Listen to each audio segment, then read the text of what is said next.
हम लोग यहाँ पर देख रहे हैं कि ज्वालामुखी पर्वत क्या होता है ना। देखो, ज्वालामुखी पर्वत की उत्पत्ति कहाँ से होती है, सवाल ये है।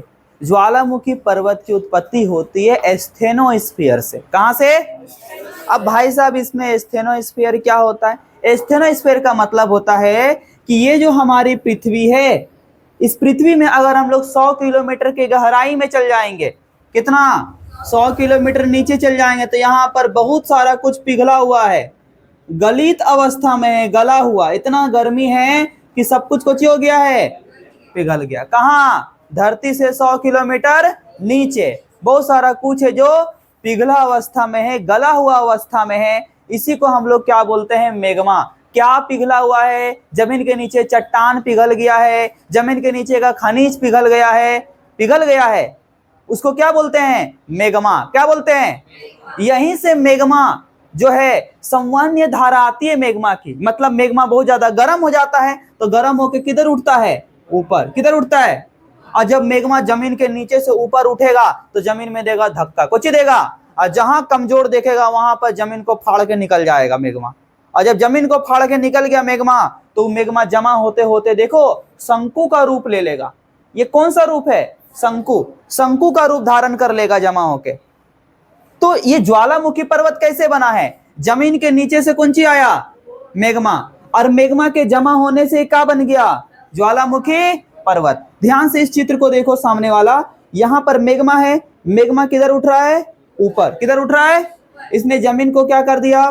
फाड़ दिया। अब ये मैग्मा ऐसे करके जमा हो रहा है ना, मैग्मा और जमा होगा, मैग्मा और जमा होगा, ये और जमा होगा। अब बीच में कुछ रहेगा खाली, कुछ रहेगा बीच में खाली, क्योंकि बीच से कौन सी निकलेगा?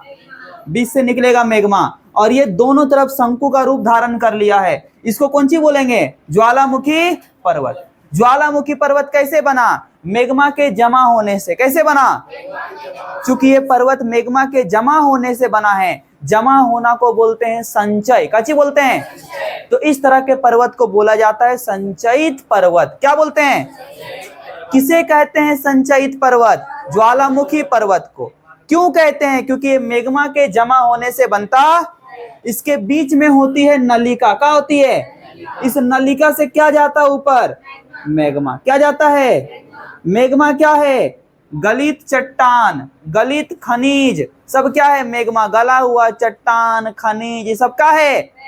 और जब मैग्मा निकलता है ना, तो उसके साथ धुआं सब निकलता है, राख भी निकलता है, कुछ पत्थर रहता है जो नहीं गल पाता वो भी निकल जाता है। उसको बोलते हैं ज्वालामुखी बम। कुछ ही बोलते हैं ज्वालामुखी बम। इस तरह की चीजें ज्वालामुखी से निकलती है। इसका मुंह कैसा लग रहा है? कीप का जैसा। कैसा लग रहा है? ऐसे लग रहा है जैसे किरासन तेल डालने के लिए ना एक कीप होता है, इस टाइप का, ऐसे करके रहता है ना, कीप। तो इसका मुंह कैसा लग रहा है? कीप का जैसा। कैसा लग रहा है? तो ज्वालामुखी का मुंह कीप आकार का होता है। किस आकार का? कीप आकार का। अच्छा, अब ज्वालामुखी पर्वत का एग्जाम्पल क्या है? देखो, ज्वालामुखी पर्वत एक्चुअल में पता है 3 तरह का होता है। कितना? ज्वालामुखी 3 तरह का होता है। कौन कौन? सुनो। एक होता है सक्रिय ज्वालामुखी। कैसे होता है?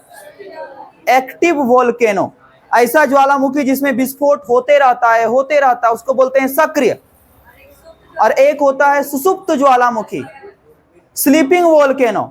उसमें कभी विस्फोट होता है, कभी नहीं होता, कभी विस्फोट होता है, कभी नहीं होता है।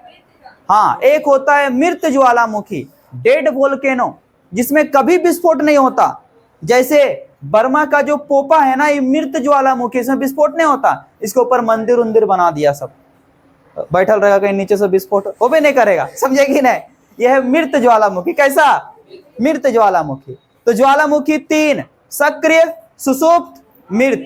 सक्रिय ज्वालामुखी जिसमें विस्फोट होते रहता है, सुसुप्त ज्वालामुखी जिसमें विस्फोट कभी कभी होता है, और मृत ज्वालामुखी जिसमें विस्फोट कभी नहीं। तीनों में से कौन खतरनाक होगा?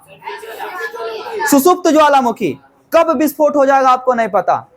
ये सोया हुआ शेर का जैसा है, कब गया और जाग गया, दहाड़ दिया, एकदम पारे हो जाइएगा। समझे कि नहीं? तो सुसुप्त ज्वालामुखी सबसे खतरनाक ज्वालामुखी होता। Sleeping volcano is the dangerous volcano, है कि नहीं? अब देखो उदाहरण क्या है। जापान का फ्यूजियामा ज्वालामुखी पर्वत है ना, अफ्रीका का केनिया व किलिमंजारो ज्वालामुखी पर्वत, इटली का विसुवियस और एटना, बर्मा का पोपा, दक्षिणी अमेरिका का एकांकागुआ, चिम्बोराजी और कोटोपेक्सी। अब भारत का ज्वालामुखी का नाम आपको याद रखना, अंडमान और निकोबार में क्या स्थित है? बारेन द्वीप और नारकोडम द्वीप। ठीक है, ये ज्वालामुखी पर्वत है, ये बारेन द्वीप और नारकोडम द्वीप, ये भारत का है। कहाँ का है? भारत का। ठीक है।